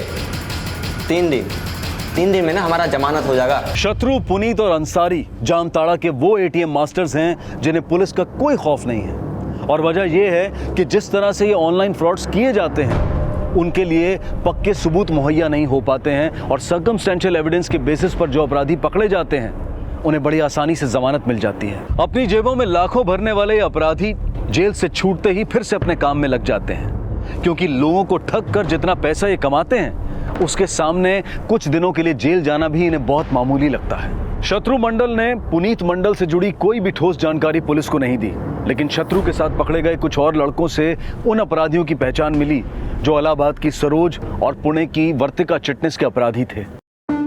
ये अनीश बहुत बड़ा एटीएम मास्टर है, जामतारा में नहीं रहता। पता नहीं दिल्ली मुंबई कहाँ रहता है साहब। जामतारा में इसका घर कहाँ है? पता सब गपोली गांव में इसका घर है, जहाँ इसकी फैमिली रहती है। ये साफ हो चुका था कि जामताड़ा से होने वाले ऑनलाइन फ्रॉड्स कोई बाहरी लोग नहीं कर रहे थे। जामताड़ा के गांव में ज्यादातर घरों में ऐसे लोग बसे हुए थे जो ज्यादा पढ़े लिखे नहीं थे, लेकिन ऑनलाइन फ्रॉड के जरिए कैसे लूटा जाता है ये कला सबने सीख रखी थी और वो अलग अलग दलों में बंटकर रोज कई अपराध कर रहे थे। मौजूदा जानकारी के आधार पर पुलिस ने अनीस अंसारी, राधे मंडल और गुनिया मंडल के साथ साथ और कई घरों पर छापे मारे और मासूम लोगों के क्रेडिट कार्ड और डेबिट कार्ड के जरिए खरीदा गया बहुत सारा सामान भारी तादाद में बरामद किया। लेकिन पुनीत मंडल समेत गुनिया मंडल, राधे मंडल और अनीस अंसारी की तलाश अब भी जारी है, जिनके नेक्सस की पूरे देश के कई राज्यों के साथ जुड़े होने की संभावना पक्की होती जा रही है और इसकी असल जानकारी शत्रु के बयान के बाद सामने आई। साहब, यहाँ जामताड़ा का रामचरण सबसे पहला और सबसे बड़ा एटीएम मास्टर है। क्या मास्टरी की थी उसने? रामचरण मुंबई रिटर्न है। 7 साल पहले वो वापस अपने गांव आ गया था और वो छत पर चढ़कर फ़ोन से लोगों से बात करके खूब पैसा बनाया और गांव के लड़के लोगों को भी एटीएम मास्टर के काम सिखाकर अपना दल बना लिया। पर 3 साल पहले रामचरण को पटना पुलिस ने गिरफ्तार कर लिया, लेकिन उनके लड़के लोग सर काम नहीं छोड़े। वो लोग अपना अलग अलग दल बना लिए। फिर एक साल पहले रामचरण जेल से छूट गया और वो अपने गाँव आकर वहाँ अपना कॉल सेंटर चलाने लगा। Call centre? हाँ साहब, वहाँ पर लड़कों लोगों को एटीएम मास्टर का ट्रेनिंग दिया जाता है। साहब, रामचरण की तरक्की देखकर पुनीत भैया के पापा रामचरण से ही पुनीत भैया को एटीएम मास्टर का ज्ञान दिलवाए। मछली फंसाने का सबसे पहला जो लेसन है ना वो यही है। हेलो, हाँ सर, मैं गोविंद शर्मा बोल रहा हूँ SDI बैंक से। सर, हमारी बैंक आपको एक स्पेशल ऑफर दे रही है, उसमें आप 10,000 तक शॉपिंग कर सकते हैं। सर, किसी को लगा कि हम बिहार से हैं? No sir. हेलो मैडम, हम दीपू मिश्रा बोल रहे हैं HU बैंक से। लाओ, पार्टी तुरंत समझ जाएगी कि बिहार से। देखो, या तो शुद्ध हिंदी या शुद्ध अंग्रेजी। अगर बोल लिए तो समझो कि आधा एटीएम मास्टर बन गए। पुनीत बा, हाँ तुम ट्राई करो, तुम अंग्रेजी में ट्राई करो। हाँ पुनीत भैया भले ही अंग्रेजी में कमज़ोर हो, लेकिन उनका दिमाग कंप्यूटर जैसा चलता है। वो बहुत ही कम समय में अपना दल बना लिए। अब उनका भी जंगल में कॉल सेंटर चलता है साहब। लेकिन रामचरण तो छत से काम करता था, तो फिर पुनीत और बाकी के लोग जंगल से क्यों काम करने लगे? साहब जब छत पे हम लोग काम करते थे तो पुलिस हमें बहुत तंग करती थी, इसलिए हम जंगल में काम शुरू कर दिए। साहब दल के लड़का लोग कहीं भी नंबर लगा देते तुक्का मार के, और जिसका भी मछली फंसता था वो तुरंत मंडल भैया को बुला लेता था, और मंडल भैया अपना लैपटॉप लाकर वहीं बैठ जाते थे। जो कस्टमर फंस जाते थे उनके कार्ड से मंडल भैया अपने अकाउंट में पैसा ट्रांसफ़र कर लेते थे, या फिर शॉपिंग करके कैंसिल कर देते थे, और ई वॉलेट में पैसा डालकर हम सबका हिसाब क्लियर कर देते थे साहब, और फिर अपना पैसा वो मंगवा लेते थे। तेरे पुनीत भैया का जामताड़ा के बाहर किस किस से कनेक्शन है, जिनके बैंक अकाउंट्स और ई वॉलेट में वो पैसे ट्रांसफर किया करता है? इसका हमें नहीं पता साहब, लेकिन पुनीत भैया का बम्बई, दिल्ली, जयपुर हर जगह सेटिंग है। तेरे पुनीत भैया के दल में कितने लोग काम करते हैं? हम तो हैं, बाकी लोगों का नहीं बताएंगे, वो सब हमारे भाई बंधु हैं। तू अब भी वहीं का वहीं है साहब। जितना कहानी बता दी है ना, दिल्ली में जाकर सुनाओगे तो वाहवाही मिलेगी। मंडल भैया और अपने भाई बंधु के लिए हम उनका जगह बताकर हाय नहीं लेंगे उनका। 3 दिन से मार रहे हैं ना साहब, तो इतना बता दिए, अगर आप जान से भी मार देंगे ना तो भी नहीं बताएंगे। ये ऐसे नहीं मानेगा शर्मा, धुलाई करो इसकी अच्छी तरह से। पुलिस ने जल्द ही उन बीहड़ जंगलों में रेड मारी जहां से लड़कों के झुंड देश के हर राज्य में फ्रॉड कॉल्स करते हैं, और रामचरण मंडल के उस अड्डे पर भी छापा मारा गया जहां से जामताड़ा के मासूम बच्चों को एटीएम मास्टर बनाने के कोर्सेज करवाए जा रहे थे। अब तक जो गिरफ्तारियां हुई थी उनमें कोई बड़ा नाम नहीं था। अनीस अंसारी, राधे, गुनिया और पुनीत मंडल अब कहां थे, इसकी भी कोई जानकारी नहीं मिल पा रही थी। सर एक इन्फॉर्मेशन मिला है सर, धानुकी अपने बेटे का शादी करने वाला है, कल रांची में उसका सगाई है। अरे आप लोग खड़े क्यों? आप लीजिए ना। ए मोहन, अरे देना सजाता ही रहेगा क्या? सब ठीक है, लेकिन हमारे दामाद जी कहाँ हैं? तैयार हो रहा है ऊपर, अभी आ जाएंगे। बोलो आगे देखो।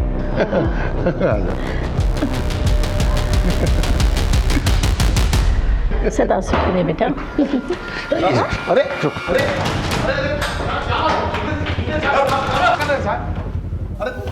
बात तो सुनिए साहब, क्या कर रहे हैं? काम करने दीजिए हमें अपना, सब पता चल जाएगा। साहब लेकिन बताइए, बात तो सुनिए साहब। साहब और पुनीत मंडल ने अपने बयान में बताया कि उसने दिल्ली के आईएएस ऑफिसर मोहित शर्मा का फोन नंबर और उसके क्रेडिट कार्ड की जानकारी बैंक साइट के कंप्लेंट एंड ग्रीवियंस पेज से जुटाई थी। क्रेडिट कार्ड और डेबिट कार्ड से संबंधित शिकायतें दर्ज करते वक्त हम अपने कार्ड की सारी details complaints and grievances page पर अपडेट कर देते हैं, जो कि मोहित शर्मा के लिए काफी घातक साबित हुई। और राधे मंडल के बारे में भी अहम जानकारी मिली, जो कि सरोज की आत्महत्या के भी दोषी थे। साहब राधे मंडल और गुनिया मंडल का अपना दल है, वो हमारे साथ काम नहीं करते। गुनिया और राधे मंडल को जल्द ही गिरफ्तार कर लिया गया, और उनके बयान से सरोज के साथ हुए फ्रॉड में आशीष पांडे की भूमिका का भी पक्का खुलासा हो गया। आशीष पांडे को गिरफ्तार किया जा चुका है, लेकिन पुणे की वर्तिका चिटनिस के साथ फ्रॉड करने वाले अनीस अंसारी का अब तक कुछ पता नहीं चला है। लेकिन अनीस अंसारी के अलावा और कई लोग हैं जो जामताड़ा के बीहड़ जंगलों में छिपकर अब भी ऐसे ऑनलाइन फ्रॉड्स कर रहे हैं, जिन्हें बेनकाब करने की कोशिश आज तक जारी है।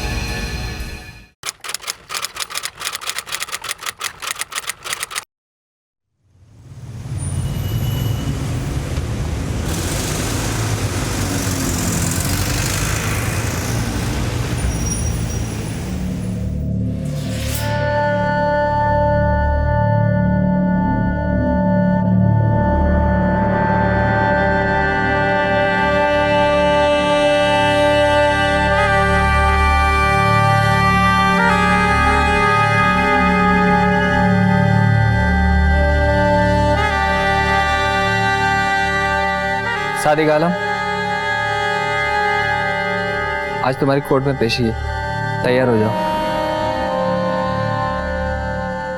नमस्कार, आदाब। क्राइम पेट्रोल डायल 100 के ब्लैक हेडलाइंस अध्याय में आप सबका स्वागत है।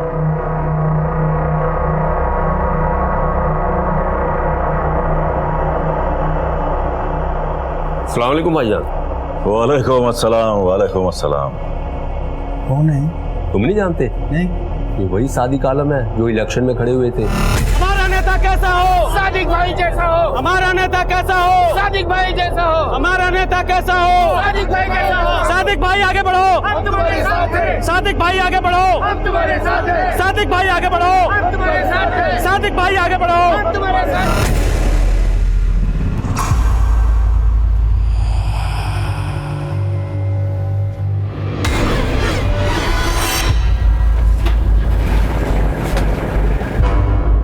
आज की दूसरी कहानी में मैं अनूप सोनी आप सबका स्वागत करता हूं। आज के एपिसोड में हम एक ऐसे जुर्म की दास्तां देखेंगे जिसका संबंध कर्म से है और यकीनन ये कहानी हमारी सोच और हमारे अंदाज को बदलने में जरूर मदद करेगी।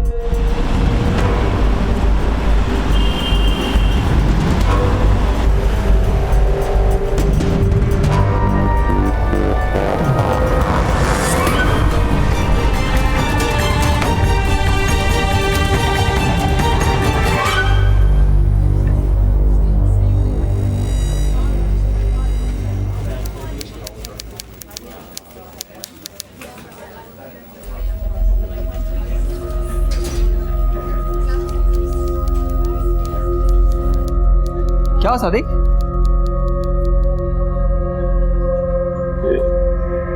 आज भी मेरी बीवी बच्चे कोई नजर नहीं आ रहे हैं यहाँ पर। आ जाएंगे, फंसेंगे किसी काम में। नहीं कांस्टेबल साहब, मैं पिछले 6 महीनों से कोर्ट आ जा रहा हूँ लेकिन कभी ऐसा हुआ नहीं।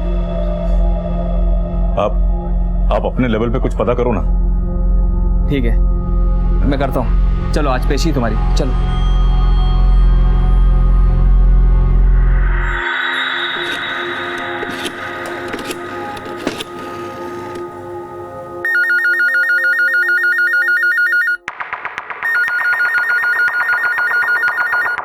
फोन तो उठाओ Kausar, phone.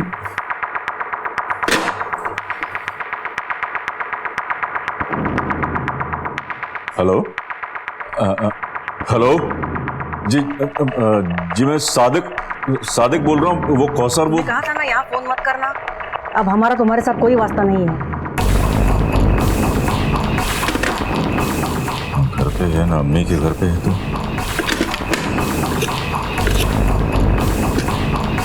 The number you are trying to call is currently switched off.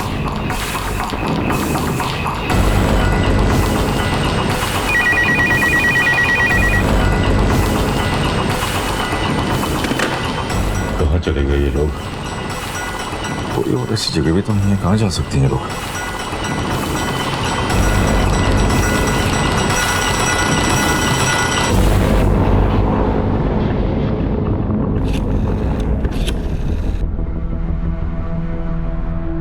Tinu, कुछ पता चला? नहीं भाई, कुछ नहीं पता चला।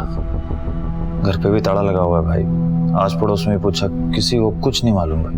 अरे किसी ने कुछ तो देखा होगा। कहाँ गायब हो गए सब? तुम एक काम करो, तुम मुझे मिलो आके यहाँ पे। ठीक है भाई, अगले हफ्ते आता हूँ भाई। अरे अगले हफ्ते नहीं, कल का कल मिलो आके। और वो वकील को साथ में लेके आओ। ठीक है भाई, ठीक है। मल्होत्रा साहब, आप कुछ भी करके मेरी बेल करवाओ। अरे आप समझने की कोशिश करो, 20-25 दिनों से मेरे बीवी बच्चों का कुछ अता पता नहीं है। उनकी जान खतरे में हो सकती है। मेरे तमाम दुश्मन हैं, आप समझ क्यों नहीं रहे? आप बेल करवाइए बस। मुश्किल है, जिस केस में आप अंदर हो ना, बहुत मुश्किल है। फिर भी मैं इंटरिम बेल कराने की कोशिश करूँ। अरे कोशिश नहीं करनी है, करवानी है। आप जब सबको जाके बताइए ना कि 20-25 दिनों से मेरे बीवी बच्चे गायब हैं। आप मुझे ले चलिए, मैं उनके पैर पकड़ लूंगा, लेकिन कुछ भी करिए, बेल करवाइए बस। ठीक है, मैं कोर्ट में अपील करूंगा। करवाओ यार। भाई टेंशन ना लो, हो जाएगी। हम लगे हुए हैं, कुछ ना कुछ कर लेंगे। ठीक है, आप ख्याल रखो, हो जाएगा। चलो।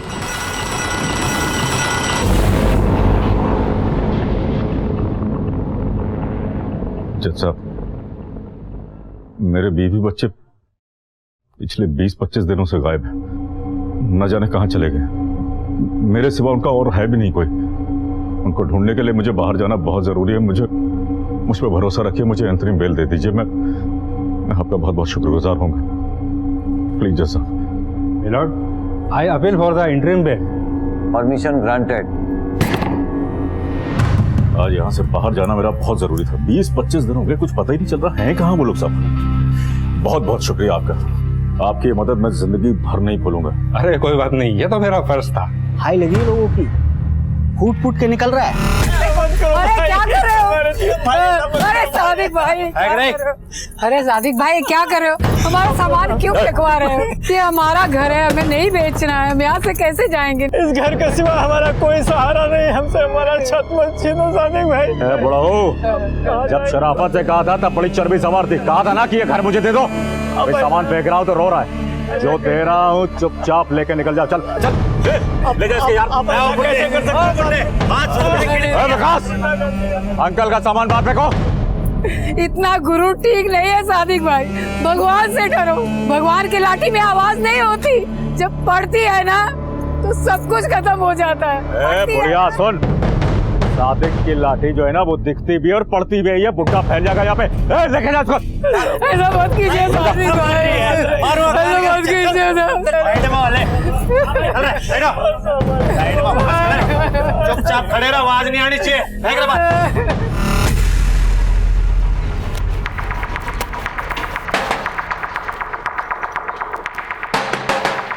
मर गया बुढ़ा। आ गया। मेरे बीवी बच्चों को देखा कहीं? नहीं। अरे कहीं तो देखा होगा आते जाते। मेरे मकान के कागजात दे दे, मैंने कोई ठेका नहीं ले रखा तेरी बीवी बच्चों का। अरे समझ में क्यों नहीं आता है तेरे को? इसको ठीक है कागजात नहीं दूंगा मैं तुझको, ऊपर के दोनों तल्ले मेरे, समझा? और मेरी बीवी बच्चों के गायब होने में अगर तेरा कोई हाथ हुआ ना बुढ़े, तो जमीन खोदकर जिंदा गाड़ दूंगा तुझको। कुछ इंतजाम करना पड़ेगा, करता हूँ अभी। तू क्या करेगा? अरे भाई कुत्ता की पूछ है, रात मारने से सिद्धि ना हो गया। आओ बुड्ढे, आरती के बोल साइड में। हाँ भाई, भाई आज ना टेंशन ना ले, अब तेरी तो रेल में बनाऊंगा।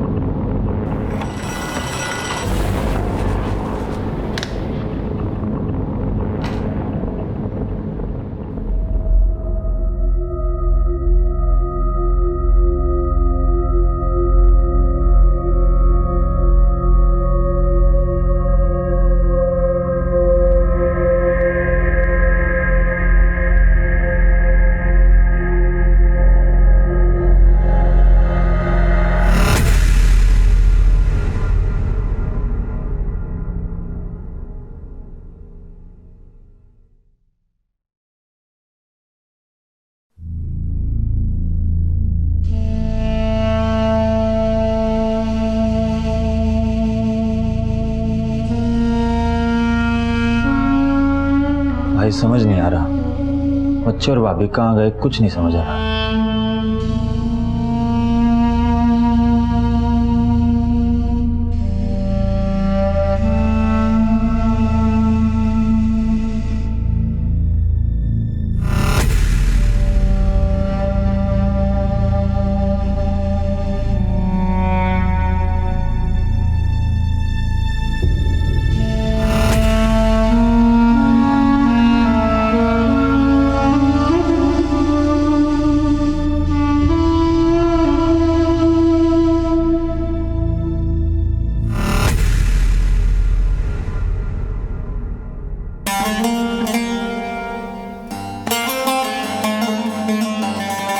बहुत भूखा यार, भैया पानी दीजिए।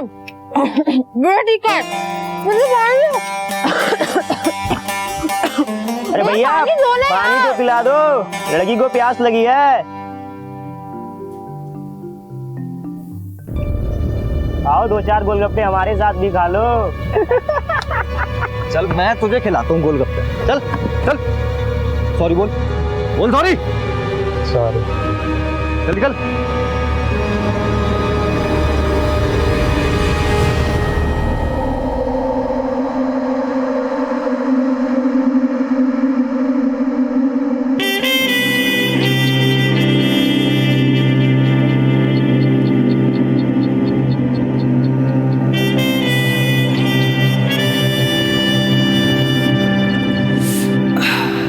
अंदर आइए ना। नहीं, आज नहीं, फिर कभी। वैसे कल क्या कर रही हैं शाम को आप? वही गोलगप्पे के ठेले पे इंतजार।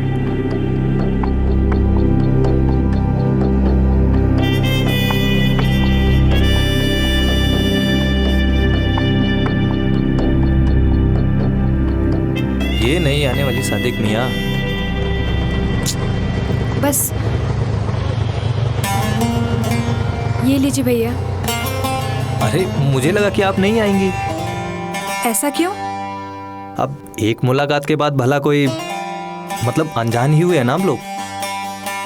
चलिए फिर चाय और समोसे खिलाइए, तब तो अनजान नहीं रहेंगे ना हम। वैसे आप करते क्या हैं? I mean, आपकी जॉब? बस आपका इंतजार। आइए।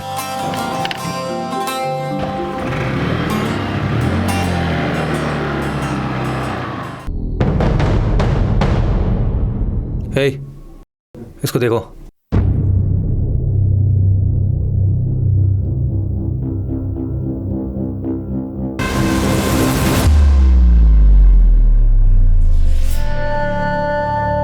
तुम शादी करोगे ना मुझसे? अरे हाँ पगली, शादी करूंगा और मैं झूठ नहीं बोलता। तुमने प्रॉमिस किया था ना मुझसे वादा किया था ना मुझसे शादी करोगे? हाँ हाँ, मेरी बात तो सुनो। एक्चुअली क्या है कि प्रॉपर्टी का बिजनेस सेटल हो जाए ना तो हम लोग करेंगे ना शादी। और कितना इंतजार करूं मैं? अभी के लिए यार थोड़ा मुश्किल है यार, सॉरी बोल रहा हूँ यार। तुम समझदार हो ना, सब समझती हो। मैं देखती हूँ कैसे नहीं करोगी शादी। ले चलो इसे। अरे साहब मैंने कुछ नहीं किया साहब। अरे रेप केस का चार्ज है तेरे ऊपर।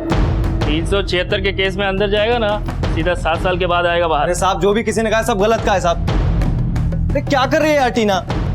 सही कर रही हूँ। तूने जो किया है ना मेरे साथ। तो मैंने क्या किया यार? तुझसे प्यार करता हूँ और क्या। शादी करने के लिए मना क्यों किया? करता हूँ ना तुझसे शादी यार, थोड़ा प्रॉपर्टी का बिजनेस सेटल हो जाए, करूंगा ना तुझसे। नहीं करेगी तू इसके साथ शादी। गुंडा मवाली है ये, हमारी जात का भी नहीं है। माँ बनने वाली हूँ, प्रेग्नेंट हूँ मैं। ठोको केस इस पे, डालो जेल में साले को।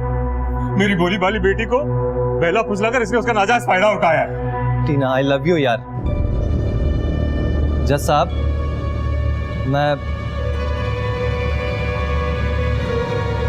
टीना से प्यार करता हूँ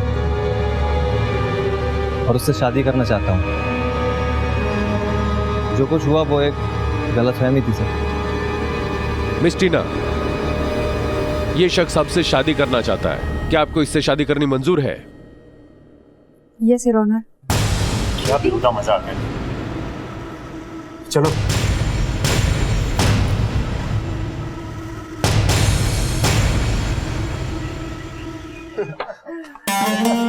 चलो भाईजान, आपका आज निकाह भी हो गया। चलिए भाभी आप भी मुंह मीठा। हेलो। हाँ मम्मी। टीना किधर है तू? मम्मी अब हमारा नाम टीना नहीं कौसर है। हमने सादिक से शादी कर ली। सादिक से? मैं किसी कौसर को नहीं जानती और दोबारा यहाँ फोन भी मत करना। मम्मी हमारी बात तो सुनो। मेरी बेटी टीना मर चुकी मेरे लिए। Mummy hello hello mummy.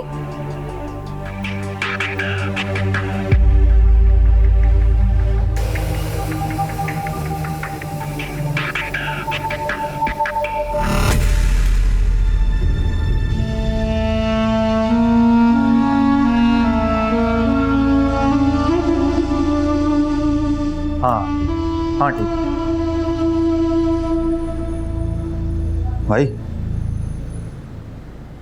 भाई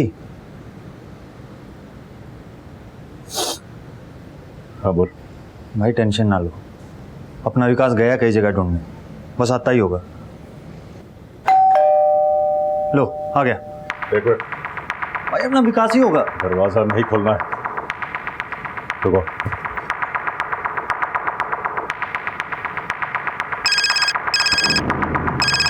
हाँ भाई।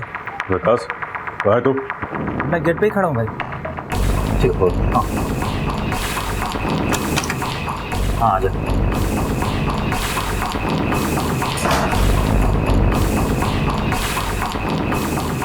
भाई, भाभी के 2-1 दोस्तों के घर भी पता किया, लेकिन कहीं कुछ पता नहीं चला। तुम लोगों को शक है किसी? नहीं भाई, शक तो किस पे होना है? ठीक है, मैं घर पर चलूंगा। तो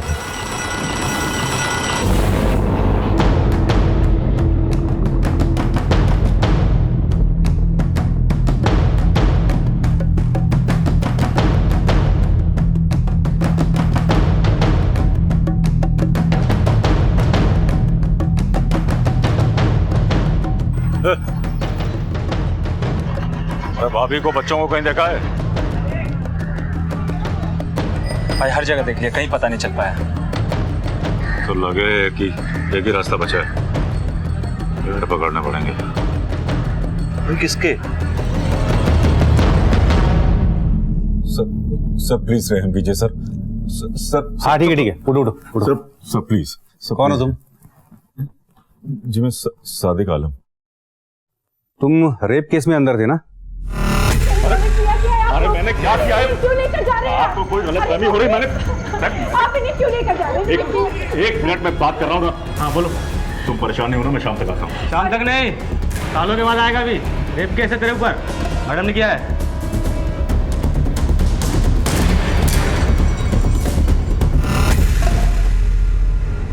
अंतरिम जमानत पे बाहर आए हो, है ना? जी सर। क्या बात क्या है? सर पिछले 1 महीने से मेरे बीवी बच्चों का कुछ पता नहीं सर। आप तो जानते हैं मैं जेल में था सर। सर मैंने हर जगह तलाश कर लिया, लेकिन कुछ पता नहीं चल रहा सर। आप लोग कुछ पता लगवा दीजिए सर प्लीज। अगर आप लोग थोड़ा पर्सनल इंटरेस्ट ले लेंगे तो शायद कुछ पता चल जाए सर। गुमशुदगी की रिपोर्ट दर्ज करवाओ, देखते हैं। सर आप लोग जानते हैं सर, खाली रिपोर्ट दर्ज कराने से कुछ नहीं होगा सर, जब तक आप लोग कुछ करेंगे नहीं सर। प्लीज। नितिन, एक काम करो, लोकल एसएचओ को खबर कर दो, इसमें ध्यान दे। जी सर। सर मैं मानता हूँ मैं गुनहगार हूँ सर। मुझे अपने गुनाहों की सजा भी मिल रही सर, लेकिन सर मेरे बीवी बच्चे वो बेगुनाह है सर। उनका कोई कसूर नहीं सर। स्कूल जाते पढ़ते हैं सर वो लोग। सर प्लीज कुछ कर दीजिए सर। सर मैं उनकी फोटो भी लाया सर। ठीक है, जाओ तुम। शुक्रिया सर। बड़ा फितूरी आदमी है सर ये सादिक आलम। कहने को इसका प्रॉपर्टी का बिजनेस है, पर असल में लैंड ग्रैबिंग, प्रॉपर्टी के पेपर्स की हेरा फेरी, दूसरों की जगहों पर नाजायज कब्जा करना, गुंडागर्दी करना, यही काम है इसके। ये क्रिमिनल तो है पर परिवार वाला भी है। इसे देख के तो लग रहा है कि जेन्युइन है। आज तो बड़ा भोला बन रहा था, पर अगर इसका रिकॉर्ड देखा जाए तो हो सकता है इसने अपने बीवी बच्चों को खुद ही मार के गायब किया हो। एक काम करो, लोकल थाने को इन्फॉर्म कर दो, जो सच है वो सामने आ जाएगा। जी सर। कहते हैं कि कर्म जन्मों तक हमारा पीछा नहीं छोड़ते, पाई पाई का हिसाब लेते हैं। इसीलिए तो कल का साहूकार आज का कर्जदार और कल का अपराधी आज का पीड़ित बना घूम रहा था। दबंग सादिक आलम की हालत ऐसी थी कि इस वक्त वो किसी के भी पांव पकड़ने को तैयार था कि बस कोई उसे उसके बाल बच्चों का पता ठिकाना बता दे। हालत ऐसी थी कि एक सजा याफ्ता मुजरिम जिसने जिंदगी में कभी कानून की परवाह नहीं की थी, आज कानून के दरवाजे खटखटा रहा था। कहां थी उसकी बीवी और कहां थे उसके बच्चे? और क्या उस पुलिस अधिकारी की बात सच थी कि सादिक आलम खुद ही अपने परिवार को गायब किए बैठा था? अपने परिवार की खोज में उसका परेशान होना सच था या ढोंग? ऐसा लग रहा था कि ये कर्मों का ही हिसाब किताब है। अब देखना यह था कि ये हिसाब सादिक के लिए कितना महंगा और कठिन साबित होने वाला था, क्योंकि कभी कभी कर्म जिंदगी और जान से भी मोल भाव करने लगता है। सादिक आलम की शिकायत पर दिल्ली पुलिस ने उसके गुमशुदा परिवार को ढूंढने के लिए दिल्ली और उसके आसपास के इलाकों को छानना शुरू किया।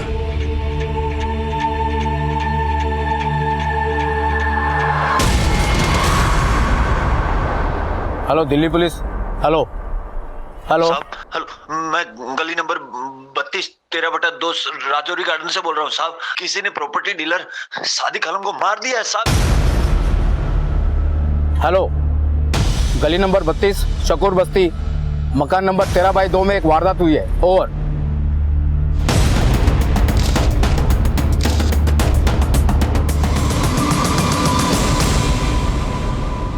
खून सूख चुका है। इसे देखकर ऐसा लगता है इसे मरे हुए 4-5 घंटे तो हो चुके हैं।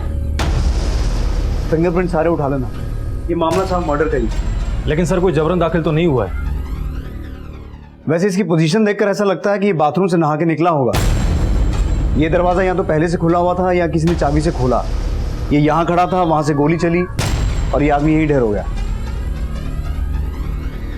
फिर तो ये काम किसी जानने वाले ने किया होगा। आसपास चेक करो, कोई सीसीटीवी है क्या? शायद कुछ रिकॉर्ड हुआ हो।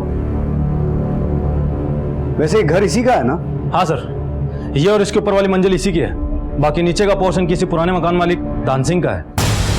फिर आस पड़ोस से भी पूछताछ करो, शायद किसी ने किसी को यहाँ आते जाते देखा हो। सर, जब किसी इंसान को अपने कर्मों का हिसाब अपनी जिंदगी से चुकाना पड़े तो ये उस इंसान के अतीत पर एक बहुत बड़ा प्रश्न चिन्ह लगा देता है। सादिक आलम का परिवार एकाएक गायब हो गया था और सादिक आलम को कोई मौत के घाट उतार गया था। क्यों हो रहा था ये सब कुछ उसके साथ? कौन था जो सादिक से इतना महंगा हिसाब ले रहा था? ये सच था कि सादिक ने बहुतों को तकलीफ दी थी, बहुतों का जीना दुश्वार कर दिया था, लेकिन उन तमाम लोगों में से ये कौन था जो उससे प्रतिशोध ले रहा था? इस इंतहाई पेचीदा केस का दूसरा और आखिरी भाग हम आपको दिखाएंगे कल रात 11 बजे। अब मैं अनूप सोनी आपसे विदा लेता हूं। कल रात आपसे फिर मुलाकात होगी। तब तक अपना और अपने परिवार का ख्याल रखें और देखते रहें क्राइम पेट्रोल डायल 100। सबक एक को, सीख हम सबको। जय हिंद। इस तरह के और भी एपिसोड देखने के लिए हमारे चैनल को सब्सक्राइब करें और बेल आइकन दबाना ना भूलें।